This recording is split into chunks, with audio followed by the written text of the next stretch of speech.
What's going on, you guys? Quick video just kind of offering some tips and advice on how to a little more easily pack up these total gyms. I got 3 different models here set up with their squat stands, so they're kind of freestanding. I got this question all the time. I've kind of talked about this in the past, but since I get this so often and you guys have been sharing your horror stories about getting your fingers kind of sliced off using these machines, these are just some little tips that might help you guys if you're struggling getting your fingers jammed up, and or if you're just older, maybe you're shorter and you just kind of struggle kind of manipulating these machines around. I'm more so going to focus on like the fold up more than like the unpacking, but I'll talk briefly about the unpacking and kind of moving it around a little bit. I'm going to be using 3 different models because I think these are 3 common models, like the XLS, the Apex. This should apply to any of the different Apex frames. There are some distinct little things that are a little different with each one, but I'll talk about the Apex a little bit and all the similar kind of frames that go along with that, and then certainly the Total Gym Fit. And some of this advice might go along with other sliding bench trainers or other total gyms that are out there. I would have done the Gray Flex. My Gray Flex just isn't with me right now. It's at my nephew's house. Otherwise, I would do that. If you guys like this content, please consider liking and or subscribing. Also, feel free to check the description box if you guys want to jump right to the machine you're kind of interested in. So I'll show you guys the Total Gym Fit first, but the one thing to note is it makes a big difference if you're on carpet or floor, how easy all this stuff is.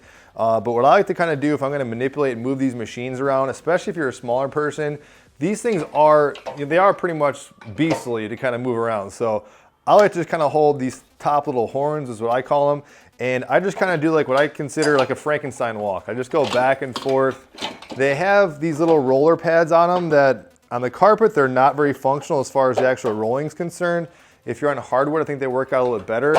But I Frankenstein walk out here. And now we're just going to really quickly just detach the fit, and I'll show you guys the collapsing on this.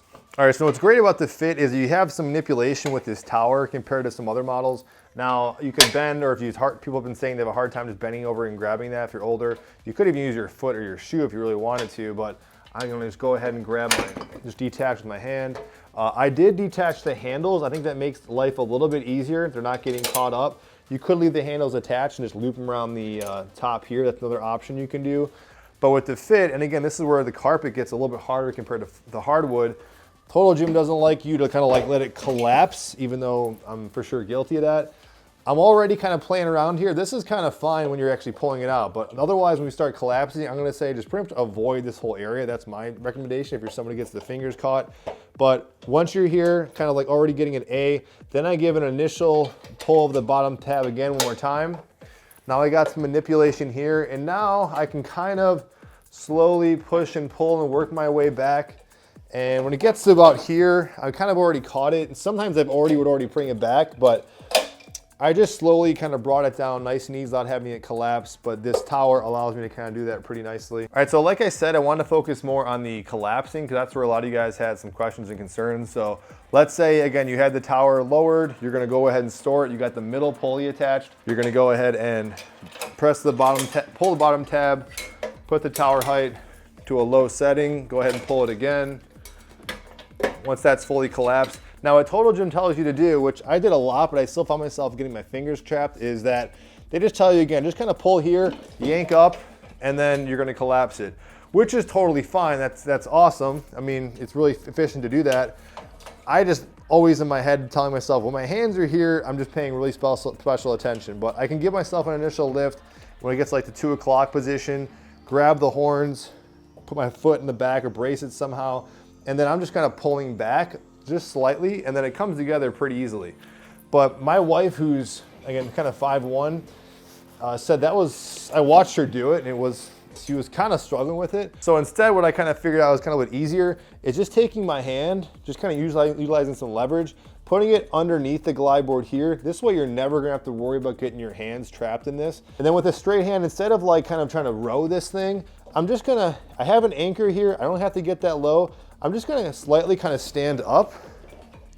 And then, I don't know if the camera can really show it, so I'm gonna scoot this over. But once I do this initial pull, I just kind of keep it going. And it folds up nice and neat with 0 risk to my hand, also fairly easy. So that's a really easy way to do this, to collapse this thing with a fit. So again, I'm gonna reverse Frankenstein walk this thing back. I'm gonna break out, we'll do the XLS next. Now this thing's already collapsed. One thing I will just show you guys, is that, and this isn't that obvious sometimes, is that the safety pin on the XLS can actually be put in the middle here and creates, like, again, another safety mechanism to kind of keep these things kind of combined together. Not a huge deal. The other models, I couldn't figure out, really don't do that. But that's kind of cool, just to kind of keep that in mind. So what I'm going to do is just kind of repeat that same process we just did. There is no release mechanism down below initially, but I kind of walk this out like a little bit of kind of like an A-frame. Then I go ahead and kind of pull apart this middle attachment to, again, right about here. So it makes it easier to kind of slowly pull and then push and then rock this thing back out. Again, they don't want you really to do that, to let that kind of collapse like that. So I'm just showing if you're somebody who's older, you know, you could just take that a little bit slower. I just kind of push that on the ground. Emphasizing again the storage of an XLS, you can use that same technique I just showed you. They would tell you once you lower the tower height and you secured it in the back, you can go ahead and lower it. And this isn't as obvious for some people. You're supposed to kind of collapse that in and secure it that way. I definitely am guilty of not doing that. Now from here, I could do that same technique. The middle pulley is attached. I have my handles attached as well. I could just lift up here again. And this gets a little bit more scary. I think I have more odds of jamming my finger in this one. But I can simply just kind of pull up here, maybe the 2 o'clock, grab the horns again, and then brace myself and kind of nudge in that way. That certainly works. That's the basic way they kind of teach you to do it. But again, this other technique works really good with the XLS. There's really no fear of this thing coming off. I've tried to get it off. If you just pull in a straight line, it works pretty good. Just taking my hand, putting it right in the top of the frame here, and I just simply pull, you know, just essentially walk it right back up. About here, I can grab the horns again if I want to, and it's set up without any risk of kind of putting my hands within there. And the cool thing about this is that you really can just do this with one hand with not a whole lot of effort. All right, so one-handed, pretty easy, but otherwise would be a pretty cumbersome thing to do.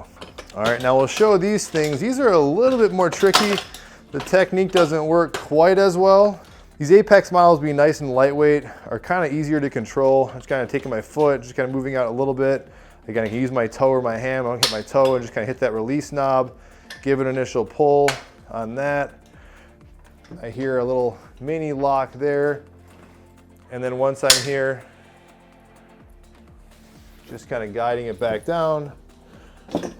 So now while the Apex is pretty lightweight, he's kind of your problem child with this technique I taught you, so that you could do that initial lift. It just sometimes likes to get a little stuck in a position. It's really not that big of a deal.